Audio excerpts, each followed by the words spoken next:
My name is Ethan Isaiah.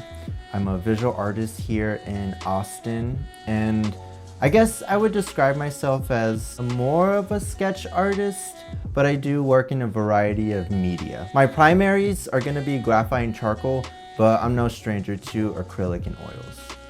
I think what makes a moment worth drawing is that I feel like there's something underlying, kind of deeper, that needs to be said or highlighted to the rest of the people that may be seeing it. And usually the messages are around the environment, like picking up after yourself or just like not littering. And also the way you treat people that you meet out in public, houseless people especially, just because I just think it's important for people to think about that. Certain moments present like a deeper truth to me. In some cases, like it might be about like the environment. It might be about me wanting to have people think about the way that they treat the environment and the animals. Other times it's about how they treat like homeless people, especially maybe people with mental health issues out in public. And then other times, like in more intimate moments with like my friends or the people I know, those moments it's more about me trying to capture a sense of joy or like a sense of dignity within like just regular working class creatives, queer people here in Austin. I think the rawness is actually a rejection of conventions I used to hold about artwork.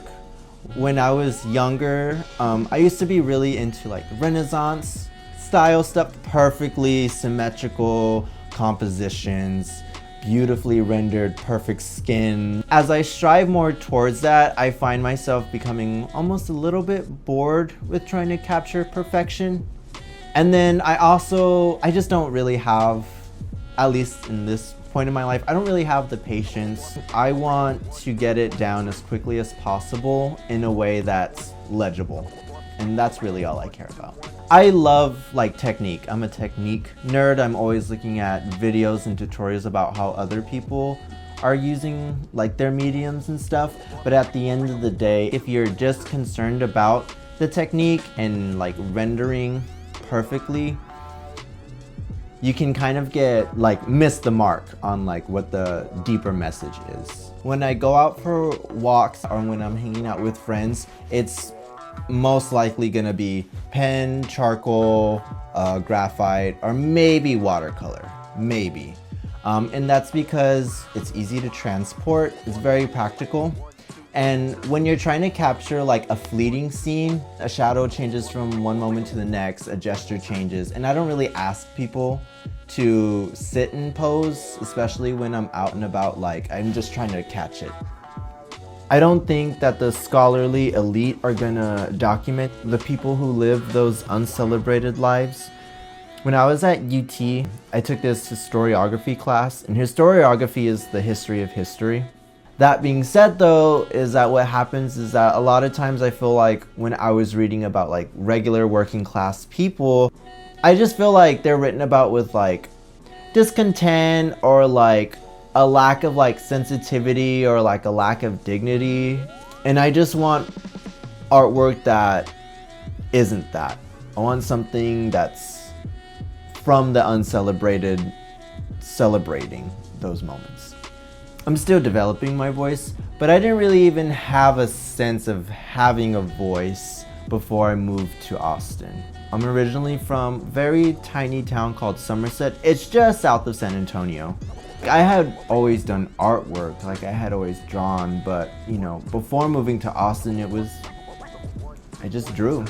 But then when I came here, you know, you start to become an adult-ish, you know, having to like just live, go to school, pay rent, stuff like that. And that I feel like has helped me develop like a voice.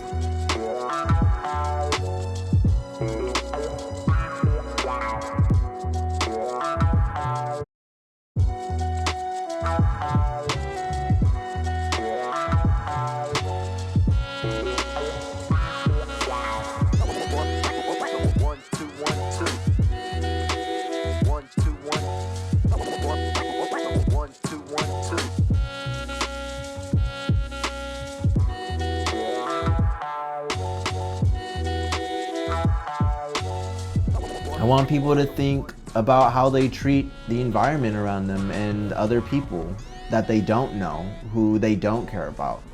Because who are you when no one's looking? Like, how do you treat people when they have nothing to offer you?